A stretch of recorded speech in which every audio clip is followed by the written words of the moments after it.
সালামু আলাইকুম রহমতুল্লাহ বারাকাতুহ। সুপ্রিয় শিক্ষার্থী বন্ধুরা, আজ আলোচনা করব নবম দশম শ্রেণীর উচ্চতর গণিতের দ্বিপদী বিস্তৃতি নিয়ে। এমসিকিউ সংক্ষিপ্ত প্রশ্নরূপেও আসতে পারে। 2x plus 1/x whole to the power 6 এর বিস্তৃতিতে এক পদ সংখ্যা 7, 2 x মুক্ত পদ চতুর্থ পদ, 3 x মুক্ত পদের মান 160। নিচের কোনটি সঠিক? 1 ও 2 খ, 1 ও 3 গ, 2 ও 3 ঘ, 1, 2 ও 3।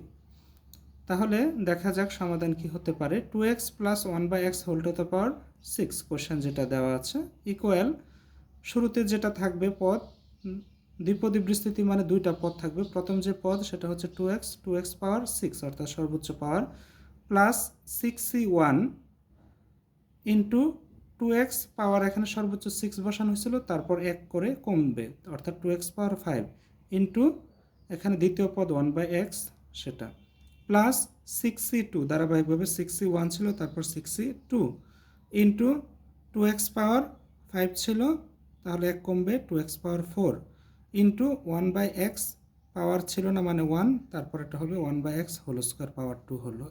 এদিকে দ্বিতীয় পদে পাওয়ার 1 করে বাড়বে, প্রথম পদে পাওয়ার 1 করে কমবে, plus 6c3 2x whole cube অর্থাৎ এখানে পাওয়ার 4 ছিল, এখানে 3 হবে, ইন্টু 1/x পাওয়ার এখানে 2 ছিল, 1 বাড়বে অর্থাৎ cube, plus 6c4 into 2x পাওয়ার 3 ছিল, এখানে হবে 2 ইন্টু 1/x পাওয়ার 3 ছিল পাওয়ার 4, প্লাস 6c5 ইন্টু 2x পাওয়ার 2 ছিল, তাহলে 2x পাওয়ার 1 মানে 2x ইন্টু 1/x হোল পাওয়ার 4 ছিল, এখানে হবে 5, প্লাস 1/x সর্বোচ্চ পাওয়ার যেটা 5, এরপরে 6 শেষ 6 হলো।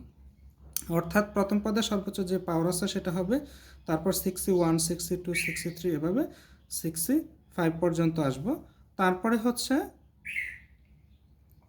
প্রথম পদে 1 করে পাওয়ার কমতে থাকবে, অর্থাৎ 2x পাওয়ার 6 পাওয়ার 5 পাওয়ার 4 পাওয়ার 3 পাওয়ার 2 পাওয়ার 1, আর দ্বিতীয় পদে 1 করে পাওয়ার বাড়বে অর্থাৎ 1/x, তারপর 1/x whole square, 1/x whole cube, 1/x whole to the power 4, 1/x whole to the power 5, 1/x whole to the power 6, অর্থাৎ সর্বোচ্চ যে পাওয়ার সে পর্যন্ত এসে থেমে যাবে।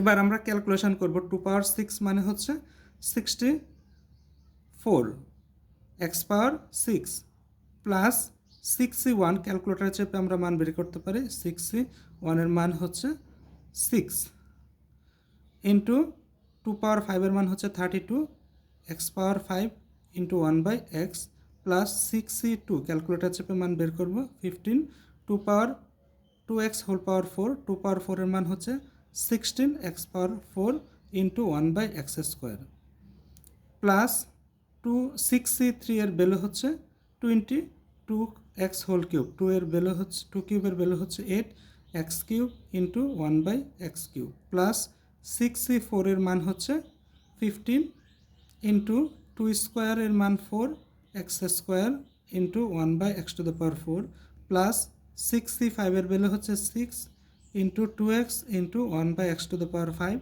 Plus 1/x to the power 6।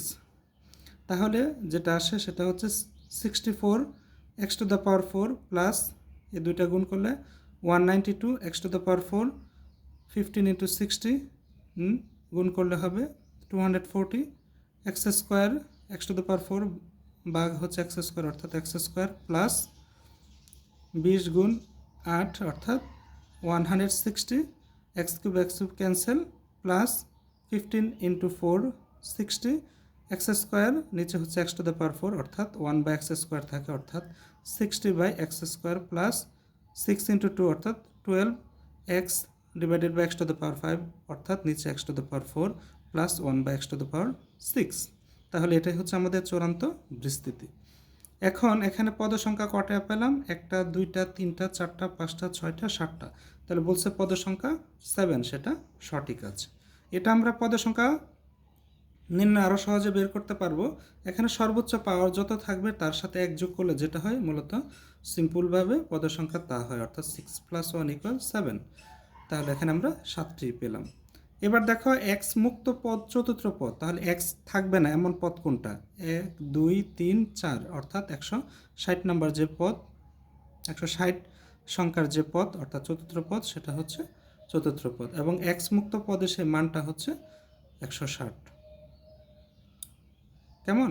কাজে 1 2 3 তিনটাই সঠিক হচ্ছে। কাজে আমাদের উত্তর হচ্ছে 1 2 3 সম্বলিত যেটা সেটা হবে। এখন আমরা 6C4 বা 635 এরকম যে মানগুলো বের করেছে সেটা কিভাবে আসবে আমরা একটু জেনে নিই। ক্যালকুলেটরের সাহায্যে তো করা যায়। ক্যালকুলেটরের ছাড়ার উপায় হচ্ছে যেটা উপরে থাকবে সেটা উপরে হবে, অর্থাৎ ফ্যাক্টোরিয়াল 6, এটাকে ফ্যাক্টোরিয়াল চিহ্ন বলা হয়। ফ্যাক্টোরিয়াল চিহ্নকে এভাবেও দেওয়া যায়, অর্থাৎ ফ্যাক্টোরিয়াল 6কে এভাবেও লেখা যায়, আবার এভাবেও লেখা যায়, অর্থাৎ যে কোনো ফ্যাক্টোরিয়ালকে ডিভাইডেড বাই ফ্যাক্টোরিয়াল নিচেরটা অর্থাৎ 4 ইন্টু ফ্যাক্টোরিয়াল উপরেটা থেকে নিচেরটা মাইনাস করলে যেটা হবে সেটা অর্থাৎ 6 - 4। তাহলে factorial 6 divided by factorial 4 into 6 - 4 equal 2 অর্থাৎ ফ্যাক্টোরিয়াল 2। এবার ফ্যাক্টোরিয়ালের অর্থ হচ্ছে যত ফ্যাক্টোরিয়াল বলবে এক থেকে ওই পর্যন্ত সংখ্যাগুলো গুণাকারে হবে, অর্থাৎ ফ্যাক্টোরিয়াল 6 এর অর্থ হচ্ছে 1 into 2 into 3 into 4 into 5 into 6। তাহলে ফ্যাক্টোরিয়াল 4 হচ্ছে 1 ইন্টু 2 ইন্টু 3 ইন্টু 4, ফ্যাক্টোরিয়াল 2 হচ্ছে 1 ইন্টু 2। এবার ক্যালকুলেশন করব, এখানে 4 4 ক্যান্সেল, 3 3 ক্যান্সেল, 2 2 ক্যান্সেল, 1 1 ক্যান্সেল, আবার 2 দ্বারা 6কে ভাগ করলে 3 হয়, অর্থাৎ 3 ইন্টু 5 15 ডিভাইডেড বাই 1 অর্থাৎ 15 হবে উত্তর। কেমন? এবার এটাকে আবার অন্যভাবে একটু সংক্ষিপ্ত রূপে করা যেতে পারে, সেটা হচ্ছে 6C4, এটাকে আমরা এতটুকু পর্যন্ত এনেছি। এখন এটা থেকে এভাবে না করে এভাবেও করতে পারি, অর্থাৎ ফ্যাক্টোরিয়াল 6 এর অর্থ হচ্ছে 6 ইন্টু 5 ইন্টু 4 3 2 1 এরকম, কিন্তু এই 4 3 2 1 যেটা সেটাকে আমরা লিখতে পারি ফ্যাক্টোরিয়াল 4ও, কারণ 1 থেকে 4 পর্যন্ত আসছে। আর নিচে ফ্যাক্টোরিয়াল 4 ইন্টু ফ্যাক্টোরিয়াল 2 এর ভ্যালু হচ্ছে 2 ইন্টু 1 অর্থাৎ 2। এখানে এসে আমরা থেমে গেলাম কেন? নিচে ফ্যাক্টোরিয়াল 4 আছে, কাজে ক্যান্সেলের সুবিধার জন্য, অর্থাৎ 4 4 ক্যান্সেল, 2 দ্বারা 6কে ভাগ করলে 3 হবে, অর্থাৎ 3 ইন্টু 5 ইকুয়াল 15। আশা করি বুঝতে পেরেছ। আল্লাহ হাফেজ।